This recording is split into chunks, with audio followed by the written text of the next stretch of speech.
आप classical mechanics पढ़ रहे हैं तो आपको first law, second law, third law, इसको न्यूटोनियन मैकेनिक्स भी कहते हैं, तो आपको पता होना चाहिए। ठीक है, तो we know that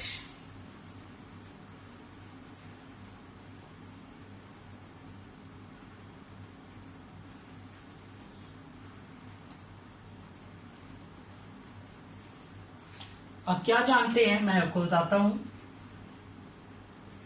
F vector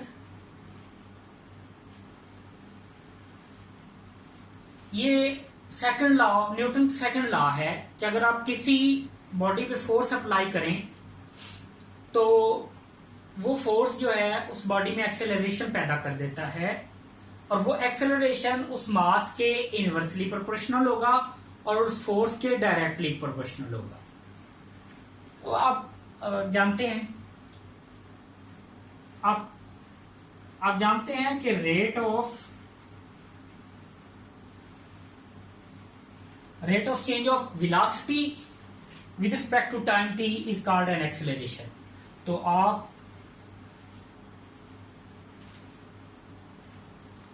ये क्वेश्चन 2 की वैल्यू क्वेश्चन 1 में पुट करें।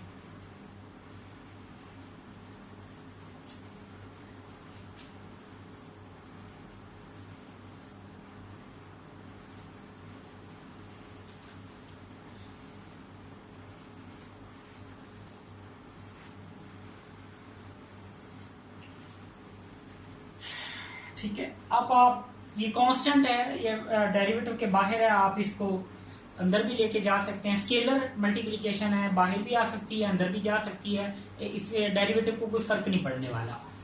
तो F vector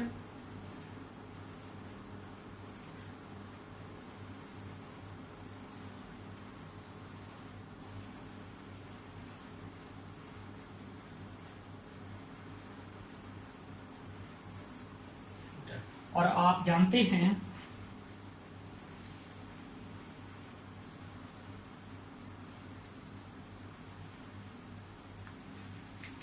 P is equal to m v vector. ठीक है, तो आप इसकी जगह पे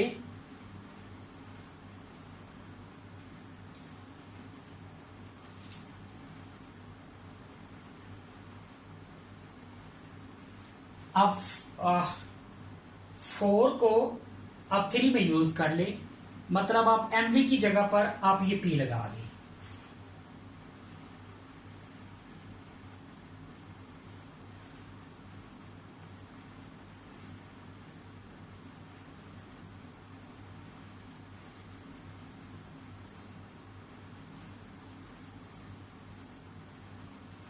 आप इसको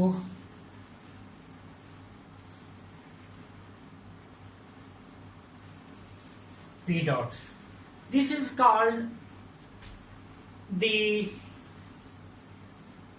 angular momentum. Force is equal to P dot। ये हमारे पास वो एक्सप्रेशन आ गया जो फोर्स और मोमेंटम के बारे में है, जिससे हम देख सकते हैं कि आप मोमेंटम कैसे कैलकुलेट करेंगे। और ये P जो है ये लीनियर मोमेंटम है, सॉरी एंगुलर मोमेंटम का ये लीनियर मोमेंटम है। Force rate of change of momentum with respect to time t is equal to force. तो अब हमें ये कैलकुलेट करना है कि ये मोमेंटम कैसे कंजर्व होता है। आप ये देखें कि मोमेंटम किस चीज के ऊपर डिपेंड कर रहा है, फोर्स के ऊपर। मतलब मोमेंटम का जो डेरिवेटिव है वो फोर्स के बराबर है। अब मोमेंटम कैसे कंजर्व होगा, अगर उसके ऊपर फोर्स अप्लाई ही ना हो, अगर उसके ऊपर फोर्स अप्लाई ही ना हो, या तमाम फोर्सेस का जो सम है वो किसके बराबर हो, 0 के बराबर हो। मिसाल के तौर पर ऐसा कब पॉसिबल होता है, for example book on a table, आप उसके ऊपर कोई फोर्स अप्लाई नहीं कर रहे, तो वो जिस स्टेट में है वो उस स्टेट में रहेगी, तो आपका मोमेंटम जो है वो कंजर्व रहेगा। फॉर एग्जाम्पल एक बॉडी है और वो मूव कर रहा है, उसका मास m है, वो कांस्टेंट वेलोसिटी से मूव कर रही है। मैं उसका एक एग्जांपल दे देता हूं।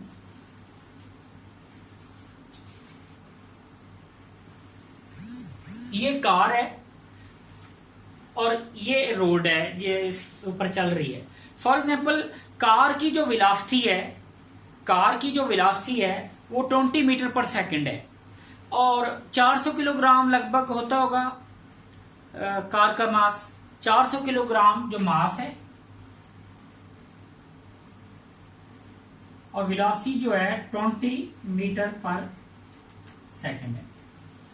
ठीक है, अब एक कार एक फोर्स है जो नीचे की जानिब लगा रही है और एक रोड एक फोर्स लगाता है जो ऊपर की जानिब लगाता है। अब इंजन आगे की तरफ फोर्स लगाता है और एयर रेजिस्टेंस पीछे की तरफ लगाता है। और भी कोई फोर्स हो सकती है, लेकिन मैं यहां तक रुकना चाहूंगा। मैं ये कहता हूं कि इन फोर्सेस का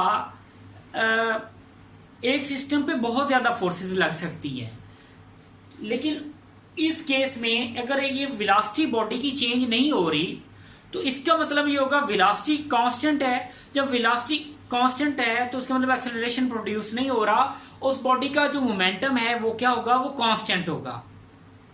मतलब दो केस है मोमेंटम कंजर्व होने के। एक केस जब उसके ऊपर कोई फोर्स अप्लाई नहीं हो रही, दूसरा केस जब उसके ऊपर फोर्सेस अप्लाई हो रही हैं बट उन फोर्सेस का नेट फोर्स जीरो है, मतलब वो एक दूसरे को कैंसिल कर रही हैं।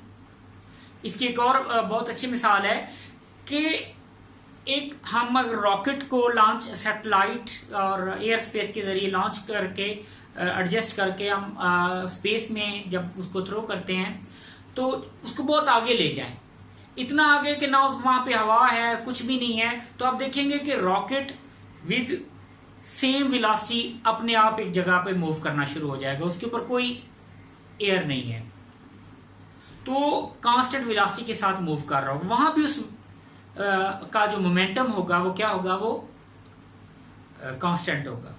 मतलब मोमेंटम कांस्टेंट कब होता है, जब उसके ऊपर या तो फोर्स अप्लाई नहीं हो रही हुई और जब फोर्स अप्लाई हो रही हो लेकिन नेट फोर्स सबका जीरो हो, तब उसका मोमेंटम कांस्टेंट। यानी ये दो रीजंस हैं कि फोर्स लग ना रही हो या नेट फोर्स जीरो हो। तो F0 समिंग F0, ये दो कंडीशन है जब मोमेंटम इसका फोर्स जीरो हो सकती है और समिंग F0 हो सकती है। समिंग F0 हो या F0 हो तो आपका मोमेंटम कांस्टेंट होगा। ये बात आपको प्रैक्टिकली मैंने बता दी। अब इसको मैथमेटिकली करते हैं कि ये कैसे होगा। आप इसकी जगह पे जीरो लगाएं,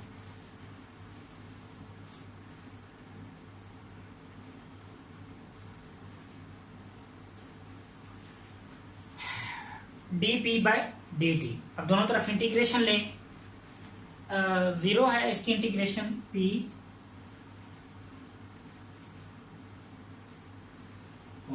ये आप इंटर में पढ़ चुके हैं कि इंटीग्रेशन है और integration dp by dt, integration और डेरिवेटिव एक दूसरे को कैंसिल कर देते हैं। राइट साइड पे जब हमने इंटीग्रेशन की तो जीरो की इंटीग्रेशन जीरो होगी, लेकिन c कांस्टेंट ऑफ इंटीग्रेशन आप ऐड कर देते हैं, तो ये बात मैथमेटिकली भी साबित होगी। तो मोमेंटम कांस्टेंट करने के लिए आपका वेलोसिटी कांस्टेंट, वेलोसिटी जब चेंज ना हो या आपकी फोर्स जीरो हो, आपका नेट फोर्स जीरो हो, तो आपका मोमेंटम कांस्टेंट होता है। तो ये इसका स्क्रीनशॉट ले लें कंजर्वेशन ऑफ लीनियर मोमेंटम का, ठीक है। और दूसरे नंबर पे यहां पे मैं एक और बात करना चाहूंगा, मैं ये इससे रेज करने लगा हूं।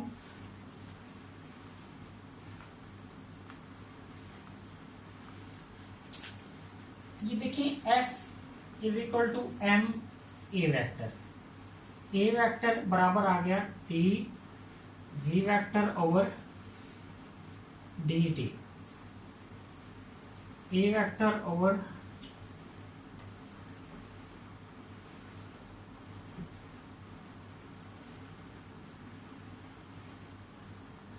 v जो होता है वो rate of change of displacement over time,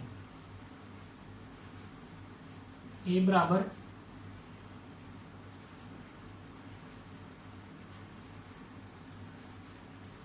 dt square,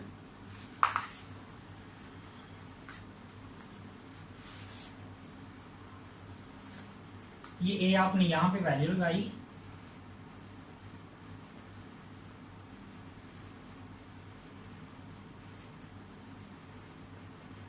ये इक्वेशन ऑफ मोशन है ऑफ अ पार्टिकल। इसमें मैं ये बताना चाह रहा हूं कि ये इसकी दो इनिशियल कंडीशंस हैं। इसको मैं इस चीज के साथ रिलेट करने लगा हूं कि ये सेकंड ऑर्डर डिफरेंशियल इक्वेशन है। क्योंकि पहली बात तो ये कि डिफरेंशियल इक्वेशन क्यों है, क्योंकि इसके अंदर डेरिवेटिव इन्वॉल्व है। फिर ये सेकंड ऑर्डर क्यों है, क्योंकि इसके अंदर हाईएस्ट डेरिवेटिव जो होता है ना वो उसका ऑर्डर होता है और वो 2 है। यहां पे कोई डेरिवेटिव नहीं है, यहां पे डेरिवेटिव 2 है, तो ये सेकंड ऑर्डर डिफरेंशियल इक्वेशन है। तो जब सेकंड ऑर्डर डिफरेंशियल इक्वेशन है उसको जब हम हल करते हैं तो उसके 2 कांस्टेंट आते हैं। 2 कांस्टेंट आते हैं तो तब क्या होता है, उसकी उनको हल करने के लिए 2 इनिशियल कंडीशन रिक्वायर्ड होती हैं। अगर 3 कांस्टेंट आएंगे तो 3 इनिशियल कंडीशन रिक्वायर्ड होगी, और अगर 1 कांस्टेंट आता है तो 1 इनिशियल कंडीशन रिक्वायर्ड होगी। और हमने देखा अपने हमारे टॉपिक में कि हमें 2 ही इनिशियल कंडीशन रिक्वायर्ड थी, एक F0, एक समिंग F0। मैं उम्मीद करता हूं कि आपको यह टॉपिक समझ में आया होगा और देखते रहिए, और उम्मीद करता हूं कि आपको अगर कोई प्रॉब्लम हो तो आप मुझे कमेंट सेक्शन में आप बता सकते हैं। कैसे